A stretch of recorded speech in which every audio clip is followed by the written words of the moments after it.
Olá, seja bem-vindo novamente ao canal Tendência e Visão. É um prazer imenso.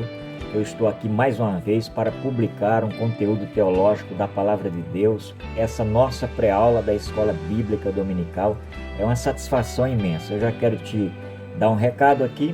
Você que ainda não é inscrito no canal Tendência e Visão, se inscreva no canal Tendência e Visão, está aí logo abaixo, tá? Você pode se inscrever e acionar o sino e receber em primeira mão todas as publicações que é feita aqui semanalmente.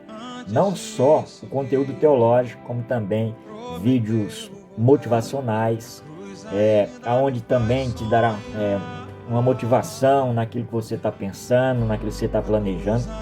Semanalmente eu faço aqui de 2 a 3 publicações, de 2 a 3 publicações semanal, para que você possa ser edificado e ser bem sucedido naquilo que você gostaria de ser, ok?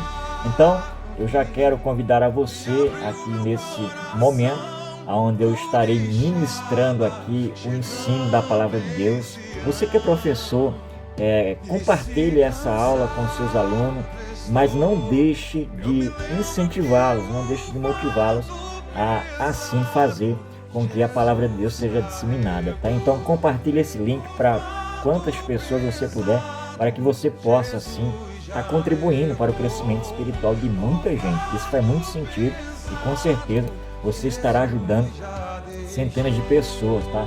Então vamos lá para mais uma aula da nossa Escola Bíblica Dominical, ok?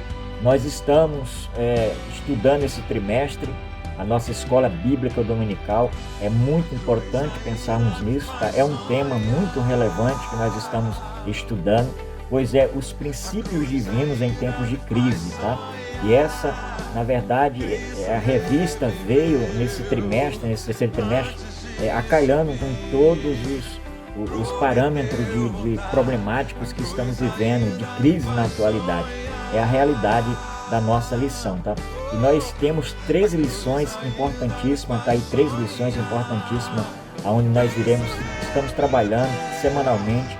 Eu estou todos os domingos às 9 horas da manhã na Igreja Assembleia de Deus, em Vinhedo, no setor Capela, na direção do Pastor Léo. Às 9 horas da manhã estou sempre ministrando aula ao vivo pelo canal YouTube oficial da nossa igreja, tá? Então, você pode também acompanhar essa pré-aula publicada aqui para que você tenha uma noção, mas todos os domingos às 9 horas é muito mais conteúdo. Eu estou ali com algumas pessoas que estão indo ali 30% da nossa capacidade da nossa igreja, com todas as precauções em relação ao isolamento social, e você pode acompanhar nossas aulas. E hoje nós estamos aqui publicando a 6ª lição da nossa Escola Bíblica Dominical, aonde traz esse tema aí, a lição de número 6. Neemias reconstrói os muros de Jerusalém. Isso mesmo, Neemias reconstrói os muros de Jerusalém. É muito importante, tá? Os muros são levantados. Vamos ver o que aconteceu para que esses muros fossem reconstruídos, tá? Então o textuário da nossa revista diz assim, ó: nunca mais se ouvirá de violência na tua terra. Olha que interessante. De desolação ou destruição nos teus termos, mas aos teus muros chamarás salvação e às tuas portas louvor. Isaías capítulo 60, versículo 18. É o textuário da nossa revista, da nossa Escola Bíblica Dominical. A verdade prática diz assim, ó: somente despertados podemos vencer qualquer obstáculo para realizarmos a obra de Deus. Olha que interessante. Então essa verdade prática é muito profunda também. É muito interessante, tanto o textuário como também a verdade prática. Então você já pode parar e analisar aí, ter um reflexo do que vai acontecer. A nossa leitura bíblica em classe está baseada em Neemias capítulo 1, verso 1 ao 4, depois capítulo 2, do verso 1 ao verso 9. Eu só vou ler aqui os 4 primeiros versículos do capítulo 1 de Neemias. Depois você pode na sua casa fazer toda a leitura aí completa, tá? Dos capítulos e versículos. Diz assim o capítulo 1, versículo de 1 a 4, melhor falando. Diz assim: as palavras de Neemias, filho de Acalias, e sucedeu no mês de Quisleu, né, no ano 20º, estando eu em Suzã, a fortaleza, que veio Hanani, ou Anani, né, conforme queira pronunciar, um de meus irmãos, Neemias falando, e ele e alguns de Judá. E perguntei-lhe pelos judeus que estavam lá, que escaparam e que restaram do cativeiro acerca de Jerusalém. E disseram, quem disseram? Anani e os demais que voltaram. Disseram, os restantes que ficaram no cativeiro lá na província estão em grande miséria e desprezo. Olha só a informação que Neemias recebeu, tá? E o muro de Jerusalém fendido e as suas portas queimadas a fogo. Isso mesmo. E sucedeu no versículo 4, e sucedeu que ouvindo eu estas palavras, Neemias dizendo, sucedeu que ouvindo eu estas palavras, assentei-me e chorei, e lamentei por alguns dias, e estive jejuando e orando ao Deus dos céus. Isso mesmo, Neemias, ao ouvir ou ter aquela informação, ficou angustiado, ele teve um sentimento, tá? Então a primeira coisa que ele fez foi orar e jejuar. Ele não fez outra coisa antes de ouvir aquelas informações, tá? Nós temos 4 tópicos na nossa revista, na nossa lição de hoje. São 4 tópicos interessantes a qual nós vamos meditar um após o outro. Então, o primeiro tópico, nós vamos ver aqui, Deus responde às orações de Neemias, né? Foi uma das primeiras coisas que Neemias fez. Então, Neemias, Deus responde às orações de Neemias. Depois, o tópico 2 de Neemias chega a Jerusalém. O tópico 3 de Neemias inicia o levantamento dos muros. E o tópico 4 diz, o levantamento dos muros provocou grande oposição. Olha que interessante. Tudo que você vai fazer, tudo que nós iremos fazer para a obra de Deus, sempre vai se levantar uma oposição. Isso nós temos que estar consciente, nós temos que estar, de fato, preparado para isso. O tópico 5 diz assim, o muro foi solenemente inaugurado. E o tópico 6, os muros traz ensino. Então eu falei que foram 4 tópicos, mas na verdade são 6 tópicos nessa lição. É uma lição extensa, mas eu quero fazer aqui um resumo, tá? Então, só ratificando aqui, são 6 tópicos nessa lição de hoje, nessa pré-aula que nós estamos aqui estudando. A introdução diz assim, a introdução da nossa revista. Nesta lição estudaremos como os muros de Jerusalém foram levantados, tá? E como Deus levantou o homem certo para executar a obra certa. Muito bem, né? Executar aquela obra que estava precisando de alguém. Olha só, a obra era de Deus e como o dono da obra providenciou tudo o que era necessário para a sua realização, desde a autorização do rei, as taxates, nós vamos lembrar isso lá adiante, né? Deus deu autorização para Neemias através desse rei, dessa realização, para que Neemias fosse enviado até os recursos para custear a construção. Olha que interessante. Isso é muito valioso. Quando nós paramos e analisamos, nós vamos perceber que Deus, ele providencia algo, ele dá todo sustento, ele dá todo recurso. Não pense que você está na obra, que Deus enviou você, que Deus te colocou, e você não vai ter nenhum apoio. Vai ter o primeiro apoio é de Deus, o recurso total do Senhor Jesus, tá? Então os judeus estavam num momento de êxtase espiritual, de muita euforia, alegria, em que se concluíram, né, as obras do segundo templo, tendo enfim os israelitas novamente seu lugar de adoração. Eles ficaram super felizes, super alegres. Ou seja, para você entender melhor essa lição, assim de uma forma mais eficaz, volte e assista as aulas que estão aqui no nosso canal também, já gravada, publicada. Você pode assistir as aulas e você vai entender, porque os judeus, eles já tinham terminado a construção do segundo templo. Enfim, o segundo templo tinha sido erguido e aquilo era uma alegria tremenda para os judeus. Era o segundo templo que estava ali e já construído, e eles viam ali, eles estavam vivendo momentos que eles precisavam viver, tá? Então vamos lá, primeiro tópico, Deus responde às orações de Neemias. Muito bem, Hanani aparentemente era irmão de Neemias, e ele tinha ido para Jerusalém no segundo retorno sobre a liderança de Esdras. Olha que interessante, Esdras, o sacerdote, tá? Neemias estava profundamente preocupado com o povo. Isso, na verdade, é um sentimento que todo líder, todas as pessoas precisam ter. Todo aquele que lidera, que apacenta, que pastoreia, ele precisa ter esse sentimento. a preocupação com as suas ovelhas, a preocupação com o seu povo, tá? Então a oposição à reconstrução dos muros em Jerusalém havia logrado êxito, né, em frustrar as tentativas dos judeus de restabelecerem Jerusalém como cidade distintamente judaica. Então a oposição, ela estava assim, querendo impedir de qualquer jeito que o povo de Deus deixasse de adorar, deixasse de fazer a obra. E é isso que acontece, tá, meus irmãos? Então, isso poderia levar a mais uma destruição do templo recentemente construído. Ou seja, a oposição queria destruir. Aqui você vê um mapazinho aí, essa foto ilustrativa. O povo queria destruir, na verdade, os inimigos, destruir a obra ou impedir a obra do Senhor. Isso é comum no meio do povo de Deus. Sempre nós percebemos que tem uma oposição gigante, tá? Então, eles queriam destruir. O segundo templo foi construído, eles não conseguiram parar aquela obra. Os judeus retomaram, reconstruíram o templo novamente e agora eles queriam destruir, armar alguma cilada para destruir. Então, mas o que acontece? Mesmo quando nós construímos alguma coisa, é importante que nós não entramos na zona de conforto e comodismo. Precisamos ser vigilantes. Vigiar e orar é o que Jesus disse sempre, né? Vigiar e orar. É muito interessante isso, é importante pensarmos nisso, tá? Então, o templo estava reconstruído, os judeus entram numa zona de conforto e comodismo, porque parecia agora que tudo estava normal, tudo estava tranquilo. Então, isso é muito perigoso, olha só. Então, os judeus ficaram agora satisfeitos com a reedificação do templo, estava completamente satisfeito com toda aquela obra gigante que foi terminada, acabada, aquela reconstrução do templo.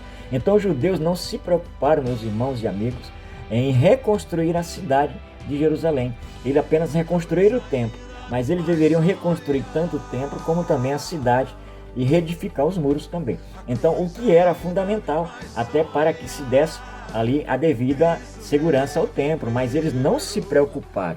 É isso que você deve pensar e imaginar, você deve raciocinar. Por mais que nós achamos que estamos seguros, estamos firmes com toda a estrutura, mas nós precisamos vigiar e orar. Nós precisamos de algo a mais. Nunca podemos parar em meio a qualquer reconstrução ou construção que fazemos. Nós temos que sempre estar ali em alerta a qualquer momento, a qualquer circunstância, tá? A cidade tinha que ser murada. Era a realidade, a cidade tinha que ser murada com fortaleza através dos muros. Todas as cidades tinham que ser muradas e fortalecidas com segurança, isso mesmo, tá? Então, os judeus não se preocuparam com a reedificação dos muros. É por isso que um dos salmos diz, olha, se o Senhor não vigiar, em vão trabalham os sentinelas. Se o Senhor não reedificar, não edificar a casa, em vão trabalham os sentinelas, tá? Aqui é uma das muralhas nessa foto ilustrativa, como que é umas cidades fortaleza, como elas são edificadas através das suas fortalezas ali no Castelo dos Mouros, né? Na cidade de Portugal, a vista das muralhas, observe que era dessa natureza, muralha gigante, para que os inimigos não penetrassem, os inimigos não invadissem a cidade, tá? Então, aqui, lições importantíssimas que nós aprendemos aqui, uma importante lição a respeito da estruturação do povo judeu. Não bastava a ida de Esdras, né, o sacerdote e escriba, para a terra prometida. Isso não era o suficiente para a restauração do povo judeu. Não, era necessário que, além disso, né, do ofício sacerdotal, tinha que ter, na verdade, ali um ensino da palavra de Deus, instrução, orientação, que alguém fosse constituído para a restauração política e administrativa do povo. Alguém precisava de uma orientação, alguém tinha que ser orientado. O templo foi reconstruído, mas alguém precisava de fato ter essa orientação, essa instrução para que eles não viessem cair em certas armadilhas, tá? Então a ida de Esdras ali não foi o suficiente, tinha que ter ali alguém orientando eles, instruindo eles, tá bom? Então é importante. Muitas igrejas locais na atualidade encontram-se na mesma situação reprovável ou deplorável, né, que se encontrava a Jerusalém nos dias de Neemias. E que situação era essa? Situação de Israel vezes a igreja atual. As igrejas talvez estão vivendo isso como Israel viveu naquela época, né? Israel vivia ali, ou viveu aquele momento de miséria e desprezo, né? Porque deixaram o inimigo penetrar. Os muros foram fendidos, as portas foram queimadas. Olha que terrível, né? Estão sem qualquer proteção, ficaram sem proteção da parte de Deus. Eles foram alvo de ataques fáceis, né? Do impiedoso inimigo. Então, diante de um quadro tão triste e lamentável, qual é a reação de um líder? Qual é a reação de um pastor? Como que deve ser a reação daquele que ama a obra de Deus? Como que deve ser o sentimento daquela pessoa que está envolvida com a obra de Deus? Então é isso. As igrejas estão vivendo isso. Pessoas, elas não estão tendo sentimento. Os líderes não estão tendo sentimento, talvez, como teve Neemias, de sentir na pele a dor que o seu povo estava vivendo, tá? Mas o que Neemias, na verdade, qual foi a decisão de Neemias?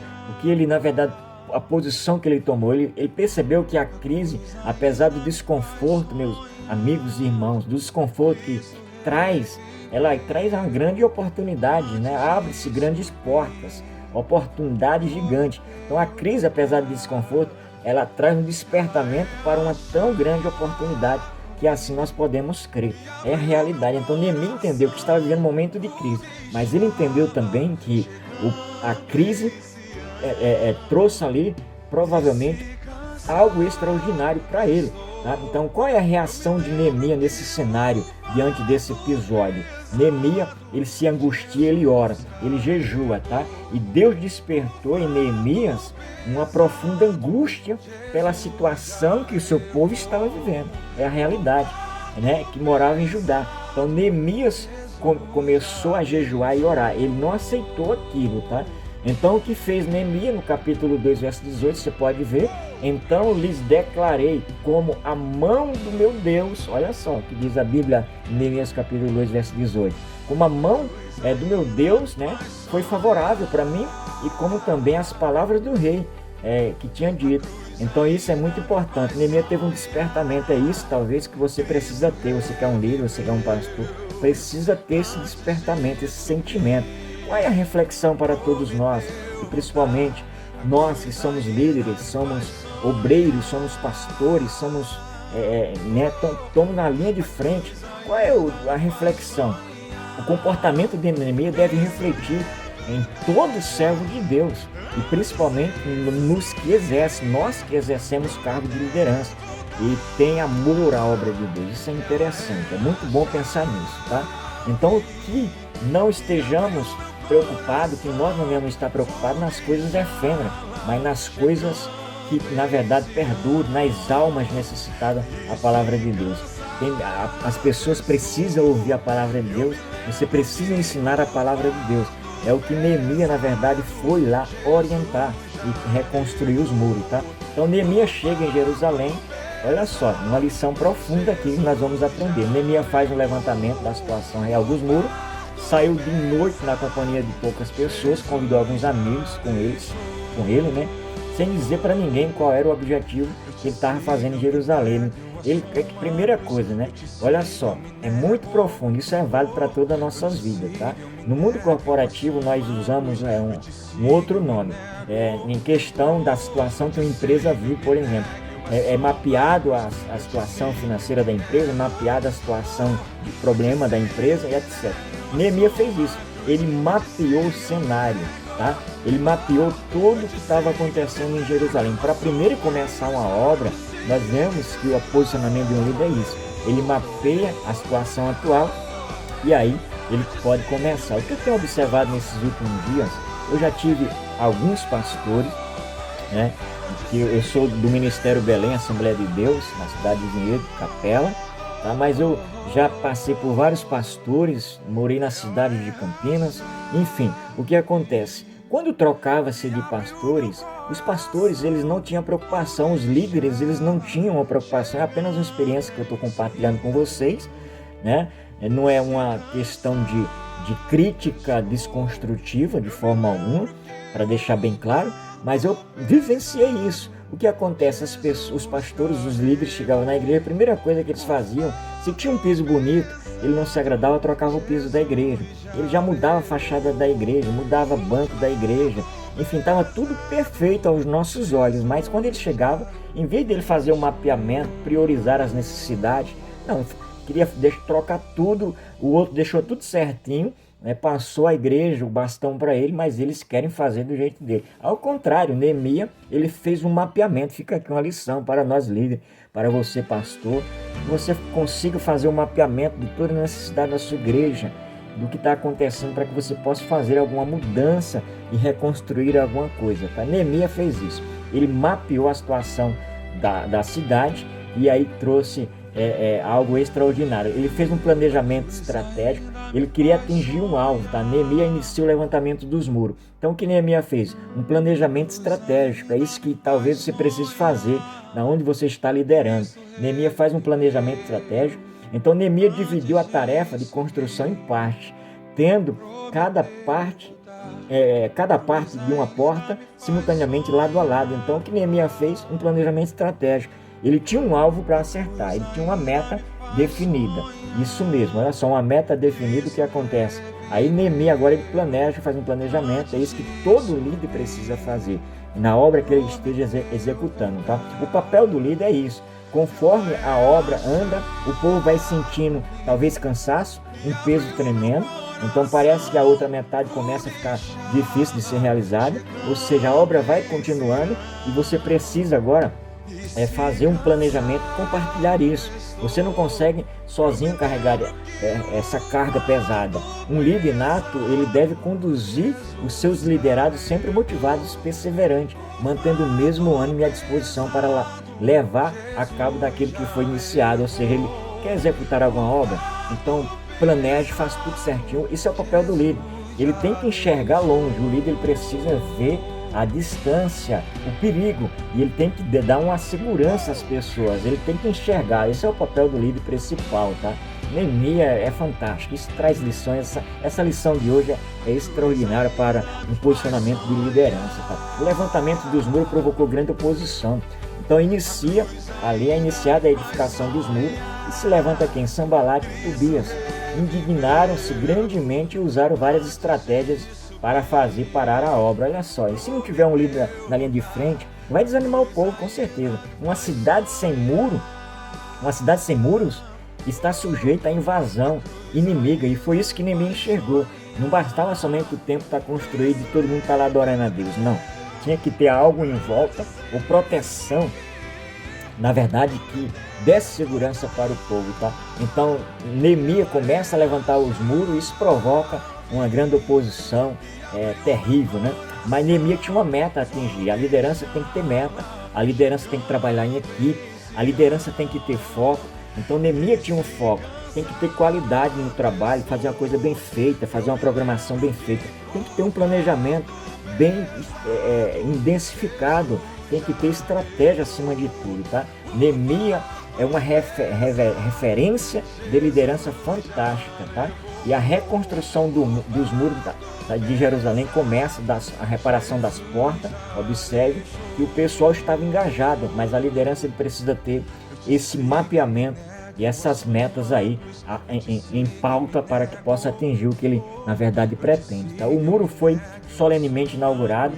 Para a dedicação dos muros foram convocados todos os levitas a fim de dedicarem ali os muros com alegria. Olha só, com louvores, gratidão, com cantos, com saltério, alaude e com harpas, purificando-se os sacerdotes e os levitas, e logo purificaram todo o povo as portas e os muros. Então foi uma festa gigante. Dentro de 52 dias, ali foi a meta que Neemias colocou, foi finalizada a reconstrução dos muros, tá?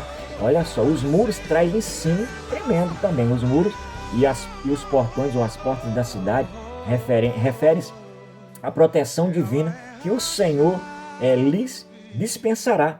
Isso é interessante. Contra qualquer tipo de violência ou destruição. O remanescente redimido cantou louvores a Deus por causa da obra concluída em Jerusalém. Ou seja, todos aqueles, eles congratularam-se com aquilo que foi realizado ali em Jerusalém. Aos teus muros chamarás salvação e às tuas portas louvor. Isaías 60, versículo 18. Então é uma festa quando assim há uma conquista daquilo que você irá fazer, tá? Então as portas trazem também grandes ensinamentos, tá? Além dos muros ser a referência de proteção aos nossos lados, né, ao nosso em volta da igreja do Senhor, as portas também trazem grandes ensinos. Olha só, por exemplo, a porta das ovelhas ou do gado, né? Encontro significa que é um encontro com o Cordeiro de Deus. Era por onde entrava ali todo animal que ia ser sacrificado. Então foi uma das primeiras portas que Neemias reparou ali também, tá? A porta dos peixes, olha, são 12 portas ali em volta da cidade. É lugar de crescimento e reprodução. Olha só, a porta velha significa libertação do passado. A porta do vale, né, significa o milagre da salvação. A porta do monturo significa remoção do lixo, tudo aquilo que não presta, nós temos que remover das nossas vidas. A porta da fonte significa o Espírito Santo, porque a palavra de Deus é a fonte principal, o Espírito Santo é a fonte principal. A porta do cárcere também significa que nós somos livres da prisão, né? Interessante, cada porta tem um detalhe, tem um significado. Porta das águas significa a palavra de Deus. Então essas portas foram reparadas, né? A porta dos cavalos, livres de carga, significa que nós estamos livres de cargas. Porta oriental, né, significa que é o regresso de Jesus também. Porta da atribuição, significa que é a comissão divina, ou seja, era onde também passava ali toda a comissão divina, todas as pessoas ali, né, que era responsável pela obra do Senhor. Então a porta de Efraim significa a porção dobrada. Isso é muito interessante. Então, além dos muros ter um significado, tinha significado tremendo, tinha uma referência tremenda para o povo de Deus, também tem referência para nós. Além das portas também né, tinha referência para ali a cidade, também tem referência para nós. É disso que nós precisamos entender, nós como os líderes, tá? Então, a palavra de Deus é muito linda. Essa lição, estude ela. Você que é professor, compartilhe, que é muito assim profunda, assuntos profundos que nós podemos tirar, lições profundas, tá? A conclusão aqui dessa pré-aula nossa fala o seguinte: olha, diante desta grande obra, estamos a edificar com o Senhor Jesus a sua igreja, mas sejamos prudentes e aprendamos grandes lições aqui, tá? Sirvamos a Ele e o adoremos. Muito interessante também, cumprindo a sua vontade, assim como Neemias e os judeus concluíram a obra da reedificação de Jerusalém, nós também podemos concluir as nossas tarefas somente com Deus, somente com a graça do Senhor Jesus Cristo e a ajuda do Espírito Santo, tá bom? Para alcançar a bem-aventurança eterna é por termos confiado no Senhor Jesus Cristo. Amém. Então fica aí essa pré-aula, compartilhe com os seus alunos, estude a profundidade dessa lição sobre liderança que Neemias transmite e ensina para nós, né? Esta foi a lição de número 6, com esse tema: Neemias reconstrói os muros de Jerusalém do templo, tá? Então, até a próxima lição aqui no nosso canal. Que Deus em Cristo Jesus possa te abençoar de forma profunda e eficaz. Amém. Cruz ainda me faz sonhar. A cruz ainda me faz sonhar. Cristo reviveu antes de subir, prometeu voltar. A cruz ainda me faz sonhar. A cruz ainda me faz sonhar. Cristo reviveu antes de subir,